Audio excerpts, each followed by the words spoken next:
Salut à tous et bienvenue sur ma chaîne. Aujourd'hui, on va parler de quelque chose qui me tient particulièrement à cœur, le voyage, mais pas n'importe lequel. Pas celui où l'on coche des cases sur une liste de monuments à voir.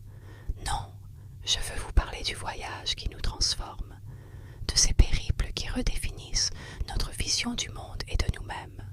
On part souvent avec une idée en tête, un itinéraire, une valise bien remplie. On pense savoir ce qu'on cherche, l'aventure, le dépaysement, des photos incroyables à poster. Mais la vérité, c'est que le plus beau cadeau du voyage, c'est l'imprévu. Ce sont les rencontres que l'on fait en chemin qui changent véritablement la donne. Vous savez, ce moment où vous baissez votre garde, où vous osez engager la conversation avec un inconnu dans un café à l'autre bout du monde, c'est là que la magie opère. Chaque personne que l'on rencontre est un univers en soi. Un artisan dans un petit village, un étudiant qui partage sa chambre d'auberge, une famille qui nous invite à sa table.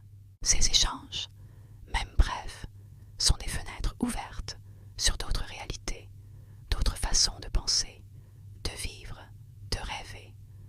On écoute leurs histoires, on partage nos propres expériences, et petit à petit, les barrières tombent. Les préjugés qu'on pouvait avoir, souvent sans même s'en rendre compte, s'effritent au contact de l'humain. C'est là qu'intervient une qualité essentielle, l'empathie. Voyager nous apprend à nous mettre à la place de l'autre. On commence à comprendre que derrière des coutumes différentes, des langues étrangères, se cachent les mêmes aspirations fondamentales, le besoin de sécurité, la recherche du bonheur, le désir d'être aimé et compris. On réalise que nos problèmes, qui nous semblaient si énormes depuis notre canapé, sont parfois relatifs face aux défis que d'autres surmontent au quotidien. L'empathie, ce n'est pas de la pitié, c'est une connexion. C'est reconnaître l'humanité en chaque personne et se sentir lié à elle. J'ai appris bien plus sur moi-même en écoutant les autres qu'en me regardant dans un miroir. Ces rencontres m'ont forcé à remettre en question mes certitudes, à revoir mes priorités. On apprend la patience en attendant un bus qui n'arrive jamais. On apprend la résilience en faisant face à une galère dans un pays dont on ne parle pas la langue. On apprend la générosité en recevant l'aide d'un inconnu qui n'a presque rien. Le voyage est une école de la vie, et les rencontres en sont les professeurs les plus marquants. Et puis, au milieu de toutes ces connexions humaines, il y a l'amour. Pas seulement l'amour romantique qui peut naître d'une rencontre passionnée sous les tropiques, même si ça arrive.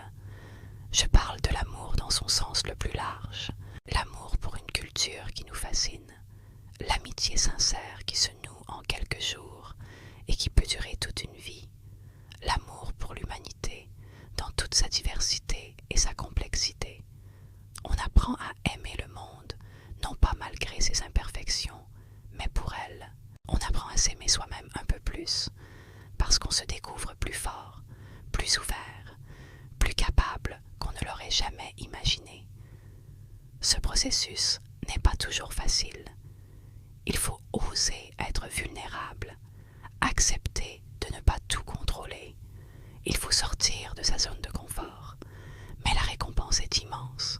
On ne revient jamais vraiment d'un voyage. On en rapporte bien plus que des souvenirs ou des objets. On en rapporte des morceaux d'humanité, des perspectives nouvelles, une empathie aiguisée et un cœur un peu plus grand.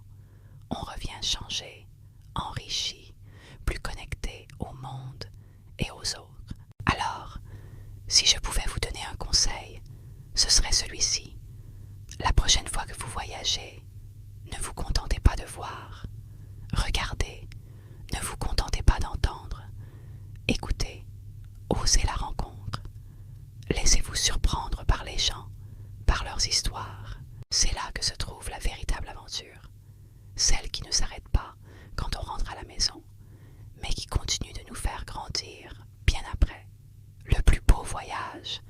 est celui qui nous mène vers les autres et finalement vers une meilleure version de nous-mêmes. Voilà, c'était ma petite réflexion du jour. J'espère que ça vous a plu et que ça vous a peut-être inspiré pour vos futures aventures. N'hésitez pas à partager vos propres expériences de voyage et de rencontres